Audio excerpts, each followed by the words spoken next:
Bonsoir à tous, voilà, il est 19h30 et c'est le moment de faire cette lecture à distance, une lecture de mon nouveau recueil de poèmes intitulé Une éternité provisoire, qui paraît là aux éditions Unicité, dans la collection Le Vrai Lieu, qui est dirigée par Laurence Bouvet. Alors je vais le lire plutôt dans l'ordre du recueil, euh, sans nécessairement dire les titres d'ailleurs des poèmes, et j'espère que vous allez passer une bonne soirée de sortie. Soirée à distance, soirée réduite évidemment. On ne va pas faire une heure de poésie à distance. Donc voilà, une petite demi-heure pour partager des poèmes de ce nouveau recueil, Une éternité provisoire. J'écris pour la liberté de dire et contre la facilité de la pensée qui se rassure. J'écris pour un murmure dans le tumulte organisé, pour un rêve plus ou moins lucide, pour ne pas me tromper de monde, pour ne pas me tromper de vie, pour l'idéal entrevu. J'écris pour la beauté des choses, pour livrer les fissures et creuser le sillon, en espérant m'être fidèle et que l'enfance est éternelle.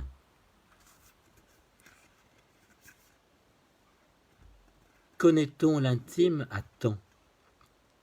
Suit-on vraiment ce qui s'enfuit, toujours plus ou moins malgré nous? Sait-on vraiment ce qui s'enfuit? Dis, où place-t-on nos tabous? J'ai des idées à déconstruire, des constructions à démolir. Que casserai-je d'aujourd'hui? Le faudra-t-il et le saurai-je, quand les habitudes déposent un peu de neige sur les roses? L'intime lutte avec lui-même. Quand on nous dit de rester soi, alors lequel? À quel moment? Que subsistera de nos heures? Sont-ils utiles? Les pourquoi? Si je réponds à ces questions, préserverai-je mon bonheur? Je finirai peut-être un jour seul sur un banc à regarder la mer, malgré les mouettes, toujours imbéciles, qui ne comprennent rien. Je crois que tous mes rêves devenus impossibles seront simplement allégués aux gamins, qui n'en voudront pas, et s'en construiront d'autres en tout point identiques. La nouveauté n'est rien qu'éternel recyclage et rejet systémique parfois. Alors j'aurai le temps et plus grand-chose à faire, et je repenserai à tous ceux qui m'ont fait, à celles qui ont compté, qui ne le savaient pas, ou bien qui le savaient. Je finirai peut-être par combler le silence d'histoires singulières que je m'inventerai pour oublier la mer qui emporte, implacable, d'autres rêves flottants, toujours un peu fragiles, comme le sont nos vies. Je voudrais toucher le contour de mes rêves, comme on le fait parfois, mais difficilement, de lèvres aimées dans le jour finissant. Comment délimiter le désir d'un instant? J'aimerais par moments juste les attraper, les prolonger aussi, ou connaître un peu mieux ce qu'ils malaxent à leur manière de la notion du temps. Je voudrais toucher le contour de mes rêves qui savent au matin se laisser oublier. Tant qu'ils reviennent, rien n'est désespéré. Un jour ils s'enfuiront, je fuirai avec eux. Je ne le saurai pas. À travers la fenêtre, je vois en un instant la rivière en salpêtre et la terre en chien-dent. Puis je m'enfuis d'un coup, en l'ouvrant jusqu'au bout de quelques univers. Vraiment, c'est pas si grand. Était-ce la rivière ou mon réveil brumeux qui remplit les mystères d'un air trop audacieux? Je crois, pour le savoir, je ne donnerai rien, même pas l'univers. Mon cœur, à la rigueur, selon le cours du temps. Traversant la fenêtre, en jetant mes brouillons, j'y gagnerai peut-être un peu moins de bouillon, si je devais le boire, pour mieux ne pas y croire, me noyant dans le verre, avec mes hypothèques sur le discernement. Mais ne discernant pas la trace de mes pas, je chercherai l'amour, comme on le fait toujours. Ce sera sur le fil d'une chanson d'avril, où le printemps est faux. Parfois, On se tutoie avant de se parler. Un jour on perd, on passe, en éclusant l'espace d'une brive d'audace et quelques ambitions. J'oublierai ma fenêtre, en tentant d'éviter les rêves au rabais. J'irai à travers les forêts retrouver la fontaine. Y croisant des reflets, m'étonnant d'un visage, je me retournerai, je reviendrai du large. J'aurai l'éternité, le temps d'une journée, ou moins, mais peu importe. Alors, nous irons dans les champs, intimes lieux communs. Le moment opportun ne demeure qu'à peine, les moments importants trop vite s'évaporent, mais le pied dans la porte, je les rattraperai, le temps de la balade. Et puis, dans ma tendre escapade, je serai rajeuni. J'aurai encore envie de vélos dans les airs, de ruisseaux infinis et de pauses champêtres. En fait, il n'y aura ni chien-dent, ni salpêtre, mais juste une fenêtre, et moi, peut-être. Le poème qui suit s'intitule « Poème de déconfinement progressif ». Il aurait presque pu s'appeler « Poème de couvre-feu ». Mais voilà donc ce poème de déconfinement progressif. Qu'on se touche, on se tue. C'est possible. Nous qui nous étions crus invincibles, prenons-nous la main, mais de loin. Nous ferons l'amour au plus tard dans 14 jours. Mais avant tout ça, on fait quoi? Et pour prendre un verre, c'est chez toi. Si tu as 2 mètres de couloir, moi je n'en ai pas. Mon espoir est de nous savoir loin des foules. Mais si mon nez coule, je repars. Ça va un peu vite, je le sais.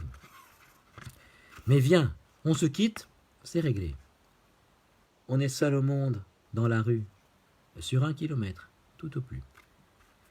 Si tu me souris, préviens-moi, mais pour plus que ça, on oublie. Comme des oraux à l'envers, devinant nos peaux, nos travers, nous nous aimerons à distance réglementaire. Quelque chose m'échappe lorsque je m'enfuis, quand le temps se dilue et qu'il rebat les cartes, qu'il ne subsiste rien des mots qui se formaient au moment de l'envol. Quelque chose de moi, mes perceptions sans doute, mes torrents intérieurs, domptés ou débordants, sont décalés d'un coup. Tout se rassemble alors, et la vie s'évapore momentanément. J'en ai écrit des livres dans cet espace-temps. Fille ou garçon? Il sera le plus beau du monde, parce qu'il illuminera l'éternité d'une seconde. Elle sera reine ou avocate, mécanicienne ou acrobate, éclaireuse de mappemonde ou générale de cinéma. Tu feras des rêves plus grands que la colline des enfants, et tu les réaliseras. Je te lirai des histoires en écoutant tes silences. Toi qui sauras vivre au présent, tu m'apprendras la simple chance d'être là. Il sera danseur, musicien ou poète comme papa. Il deviendra peut-être artiste ou acrobate ou alpiniste, cultivateur de chocolat, dessinateur ou bien dentiste. Même si tu aimes le sport, je ne t'en voudrais pas vraiment. C'est l'influence de maman. Vous ferez du basket ensemble et je compterai les paniers. Mais si jamais tu me ressembles, tu les mettras à côté. Et peut-être, si ça se trouve, qu'il ira au musée du Louvre les jours où il fera soleil, ou qu'elle aimera les groseilles. Tu vois, tu ressemblais à ça. Si maman te fait des misères, viens dans les jupes de ton père. Et plus tard, quand tu seras grande, on votera François Hollande, même s'il ne se présente pas. En cas de problème à l'école, mon pacifisme en souffrira, mais il n'en aura pas 2 fois. Si elle a des idées bizarres, qu'on ne lui gâche pas ses rêves, qu'elle continue à y croire. Nous serons champions en bêtises, nous nous en apprendrons aussi. Je te chanterai des chansons, pas bien, mais tu feras semblant, en ajustant tes vocalises, de les aimer sans condition. Si elle aime les papillons, j'en dessinerai de nouveaux. Mais en cas de cœur d'artichaut, afin de se méfier très tôt des pelles et des petits garçons, je lui dirai l'utilité de savoir manier le râteau. Vois la beauté en toute chose, et ne réduis pas ton sourire. Si plus tard c'est ta vigilance qui sauvera ce qui peut l'être de la société des fâcheux, rien n'aura plus d'importance que le bonheur dans tes yeux.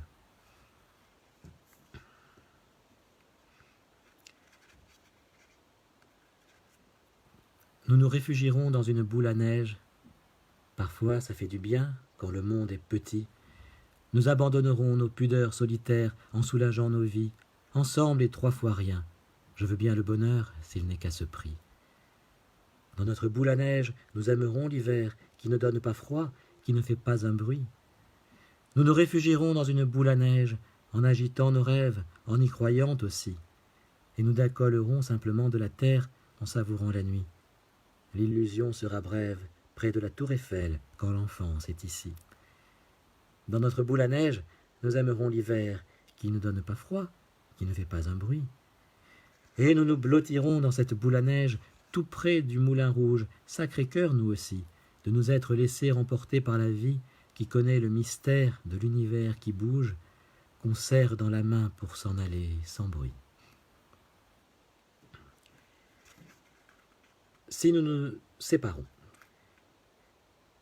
nous nous séparerons pour ne pas nous éteindre, pour ne pas que s'étreindre vire à l'obligation. Nous nous supposerons des interprétations de nos comportements, mais nous éviterons de salir le passé par nos emportements. Nous nous séparerons pour tant de passions tristes et si peu de raisons. Mais restons optimistes, nous nous épargnerons les sales injustices des mots qui nous dépassent, qui abîment, qui cassent tout ce que nous aimions. Nous nous séparerons par un jour si tranquille, indifférent à nous, que nous épargnerons l'épanchement des cœurs dans les pleurs sur nos joues, aux aveugles autour, dans la ville vautour, si semblable à 10 000. Nous nous séparerons pour des broutilles comme tant de séparations. Les résidences fleurs. Mais parfois je dis des titres, quand ils ne sont pas forcément évidents. Les fleurs ne sont que dans les noms faussement sympathiques de ces résidences trop blêmes qui sentent l'encaustique. La voix haut perchée pour parler à ceux qui végètent à l'écart du monde dont il ne leur reste que la télévision pour le refléter vaguement. Il faut manger comme les poules et les prisonniers à 18 heures à peine dépassées. Pour s'occuper, compter sur sa vie intérieure, imaginer un autre ailleurs et espérer que le temps passe un peu moins lentement. Avant, ils se sentaient, ils se savaient vivants. Ici, l'horizon est la nuit qui les engloutira, qui commence déjà. Si la carcasse a du mal, le cœur est sauf et saigne à en crever. Parfois, ils se demandent s'ils sont vraiment là, quand les voix artificielles, faussement enjouées, dans ces voix ils perçoivent la lassitude mécanique des employés de la maison Fleur, dans le silence définitif des abandons plus ou moins obligés. Le poème suivant, je l'ai fait pour une anthologie qui va apparaître bientôt, une anthologie autour de Boris Vian, et j'ai écrit différents poèmes. Celui-ci est à partir de chansons de Boris Vian, d'extraits de Boris Vian un peu adaptés, puisque sur le modèle de « On n'est pas là pour se faire engueuler », je l'ai intitulé « On n'est pas là pour se faire couronner ». On n'est pas là pour se faire couronner, mais pour 1 ou 2 bières, s'il vous plaît. Pour un peu de banal suspendu, le soleil, les visages, c'est foutu. Car ça change, ça change. Quand tout le monde doit rester chez soi, ça fait du mal à la République, telle qu'on la connaît.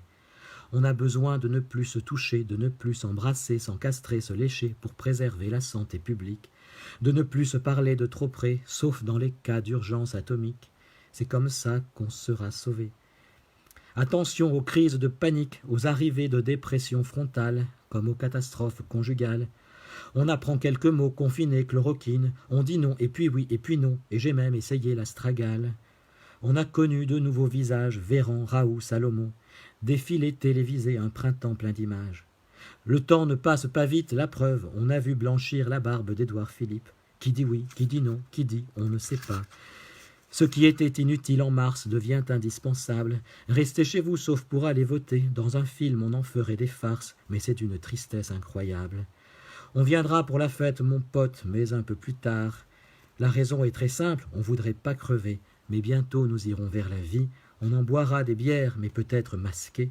On n'est pas là pour se faire couronner. dans un autre genre. Un jour, je te dirai qu'on t'a aimé très tôt, bien avant que tu viennes, avant les premiers mots. Un jour, je te dirai qu'avant que tu chantonnes, j'en faisais des tonnes à t'attendre déjà. Un jour, je te dirai que tout avait changé, dès l'instant qu'on a su que tu arriverais, que tu déplacerais notre centre de gravité. Je te dirai que rien n'altérera ce lien qui s'arrimait déjà. Si j'en faisais des tonnes, ce n'était pas assez. Un jour, je te dirai que pour toute ma vie, même très au-delà, je veillerai sur toi, où que tu sois, d'où que je sois, car rien n'est vraiment sûr à part toi.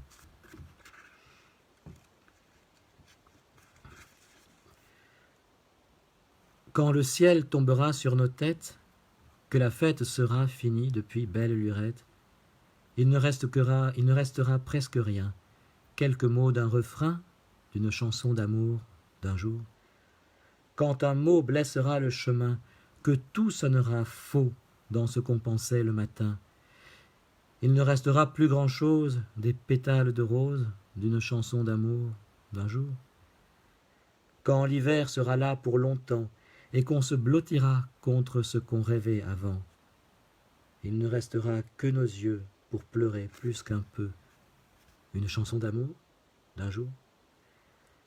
Quand nous nous confierons au silence, que rien ne tournera rond, ni les mots, ni la vie, ni l'absence, il restera l'envie d'écrire en une nuit une chanson d'amour d'un jour.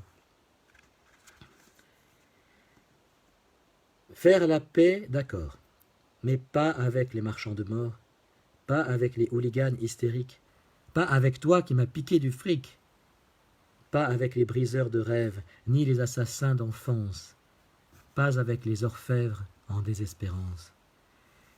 Je tolérerai le facteur qui ne sonne pas à ma porte et met mon colis à la poste, même à cet être évaporé qui pense toujours à côté, mais pas les guerriers permanents, les fanatiques prêts à tout, pratiquant l'embrigadement pour mettre la vie sous écrou. Faire la paix, d'accord, mais pas avec le chien des voisins qui m'aboie dessus le matin, ni avec la boulangère qui, quand je dis baguette, ne me donne pas l'ordinaire. Pas avec les suspicieux, les ronchonchons, les scrogneux. Faire la paix, d'accord, mais pas avec ceux qui, sans limite, répandent l'immonde, dont la bête toujours se transforme. Faire la paix, d'accord, mais pas avec tout le monde. Quand il ne reste rien, il subsiste les mots. Ne pouvant pas toujours grand-chose, tentant d'apprivoiser parfois la réalité irréelle et le ciel par-dessus les toits, au paradoxe éternel dans le tumulte de soi. Oui, ce poème était très court. Voici un autre, un peu plus long. Il est mort, je ne sais pas comment. Où, je le sais à peine. C'est un ami d'enfance ressurgi au hasard de l'être retrouvé un jour de rangement. Je le portais en moi quelque part, je le sais. L'école et puis après le départ en province. Il revenait très peu, mais à chaque retour, nous repartions enfants. Et le temps rétrécit et se dilue de même. Alors la vie nous prend et tout file soudain. Et quand on se retourne, parfois on ne voit rien. Je savais à l'époque et ne voulais pas voir, je ne pouvais pas voir ce qu'il ne montrait pas, que j'imaginais provisoire.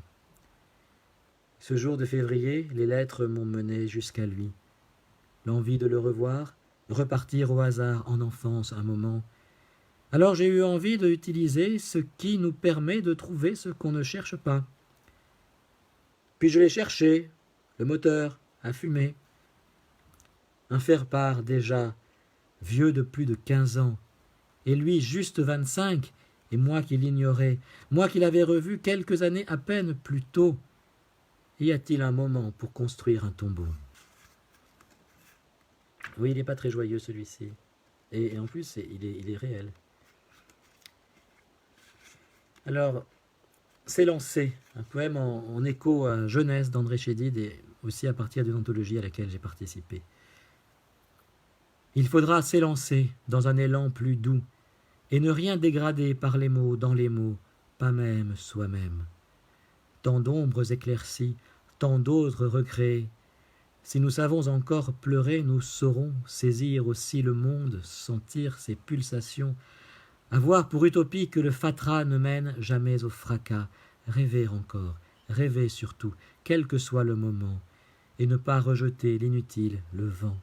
À l'échelle du monde, la jeunesse partie, refuser de croire au plus profond des songes, à ce qui n'est rien qu'un magnifique mensonge. Je veux que rien n'empêche rien, des sentiments souvent provisoires, ni des belles histoires dans les rêves sereins. Je veux que rien n'empêche rien, ni les ombres, ni les creux, ni ce qui touche, ni ce que cachent les baisers presque sur la bouche, ni les songes semblant si loin, et que la vie soit ouverte à la possibilité d'un frisson qui s'évapore seulement après avoir fait son chemin.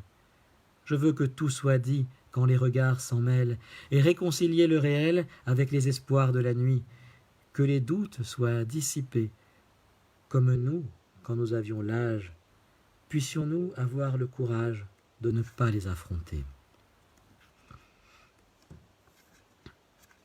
Jardin public. Des jeux de ballon, des parents qui courent après leurs enfants, qui rigolent et caracolent vers les fontaines, y trempant le bout de leurs doigts, rêvant aux bateaux et peut-être un peu aux sirènes déjà. Des amoureux qui se bécotent sur ces bancs depuis tant d'années, parfois quelqu'un qui tricote, bientôt la saison des bonnets. Il y a des rêves qui volent, c'est le propre de ces jardins où les désespoirs sont polis. Des lectrices sur des serviettes qui se trouvent bien loin de nous, et un homme chic qui s'apprête pour son premier rendez-vous. Il y a des bonbons qui collent alors que passe un souvenir et qu'ils fondront conjointement. Des affairistes affairés, absorbés par leur téléphone, fabulistes affabulés par l'estime de leur personne. Il fait beau depuis quelques jours, le marchand de glace est content, et ceux qui rêvent de l'amour continueront leur mal aux dents. Il y a pour chaque horizon des repères imaginaires. Et puis, il y a moi, un con qui court.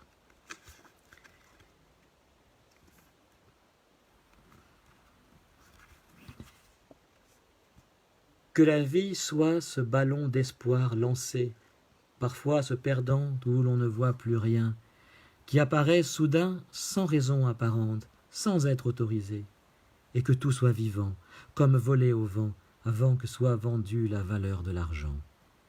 Que le bonheur s'accroche, que la beauté persiste, loin des haines recuites par les réseaux soucieux de crachats et de boue.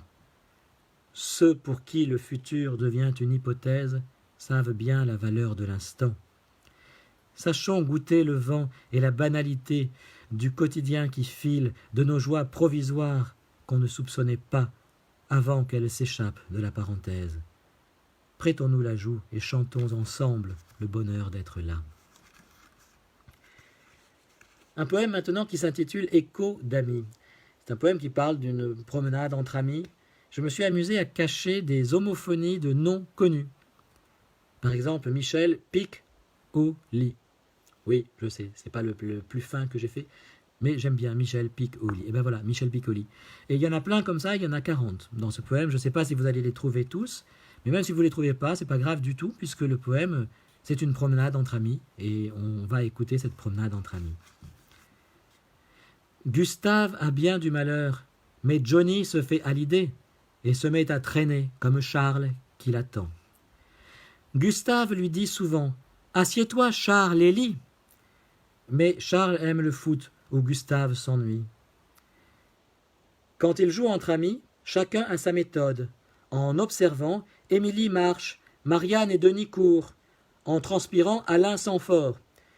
Et David tombe, un peu douillet. Gustave ne fait rien, juste engoncé dans sa déprime que personne ne voit, et seul Bobby la pointe. À un moment donné, Charles met au défi cette bande d'amis. Vous n'êtes pas capable de marquer de dos. Lionel dit « j'ose pas ». Mais Philippe le fait. Gustave essaie, il y arrive, c'est bizarre et c'est rare. Il sourit comme rarement, petit répit dans sa dérive. Soudain un cri, bravo! Nelson, moins fort! Et c'est Bobby. Tom, qui voudrait du poisson, propose d'aller pêcher, mais ne connaît pas bien. Alain dit qu'il y a des barrières.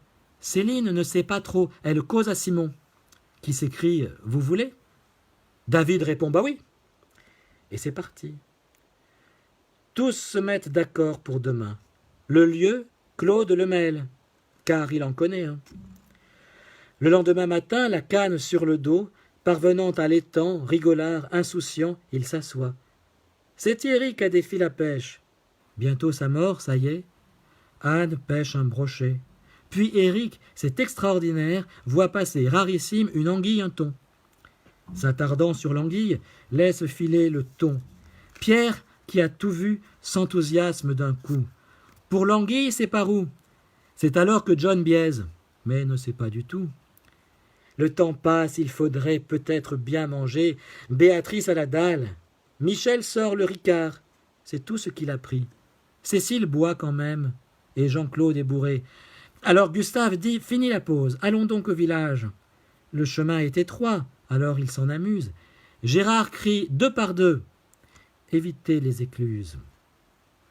Se mettant en chemin, Hélène s'égare à côté de ses pompes. Comme à chaque fois. Daniel la remet sur la voie. Et ça la fait sourire, tous un peu fatigués. Déjà Nathalie bâille, et quelques-uns s'agacent. Marcel n'a pas pris son sac. Prévois en amont, Marcel. Arrivant au village, il voit Pascal au bistrot et s'assoit en terrasse. Discutant de leur vie, Anne se raconte un peu.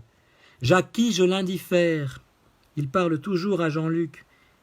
Elle croit que Jean-Luc la hait. Et le tient d'Olivier. Mais ça étonne Pierre. Tu sais bien qu'Olivier n'est pas fort pour les sentiments compliqués.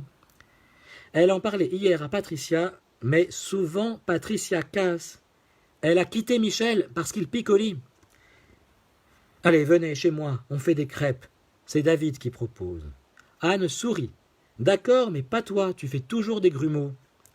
Ils s'assoient tous, et c'est joyeux. La farine, Bernard la porte. David dit « Je vous signale qu'il y a un grumeau. Ce n'est pas grave, Julien le perce. » Jean-Jacques, debout, retourne les crêpes. Bientôt le matin se lève sur les toits. Besoin de rien, envie de quoi? Voilà.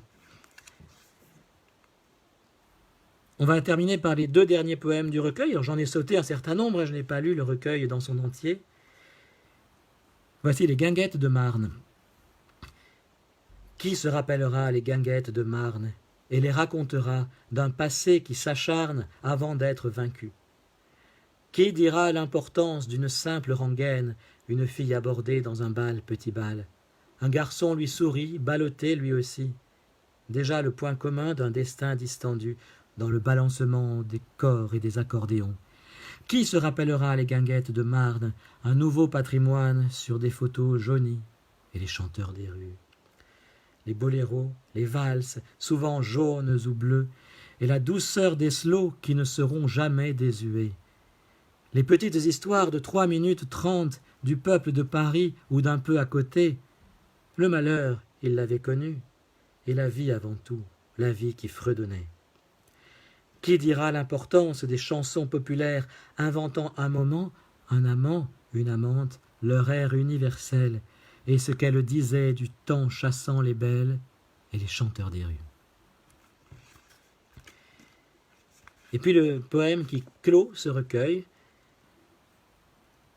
Tant que je tiens debout, je marche. Tant que je suis vivant, je tourne autour de l'idée du bonheur, en pensant que je la dessine.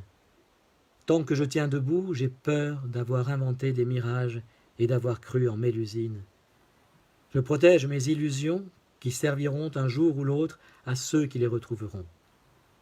Tant que je tiens debout, je tente de ne pas plier, tomber, et de laisser la porte ouverte à l'inattendu, aux étoiles, au retour de rêves si mal oubliés. Tant que je tiens debout, j'essaie de maîtriser les heures imbéciles qui m'échappent. Il y a longtemps que je ne perds plus mon temps. J'ai tôt passé l'âge pour ça. Tant que je tiens debout, j'écoute un peu de la marche du monde, et je mets à distance les semeurs de petits chaos qui se nourrissent de l'écume. Tant que je tiens debout, je me dis pourvu que ça dure, et je regarde, j'aime, j'écris. Voilà, merci à tous, merci beaucoup d'avoir été présents pour cette lecture de poèmes. Le recueil s'intitule donc Une éternité provisoire, le nouveau recueil. Il est paru aux éditions Unicité.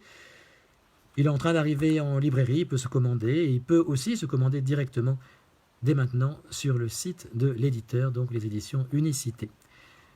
Voilà, merci beaucoup, bonne soirée, et puis à bientôt. Au revoir.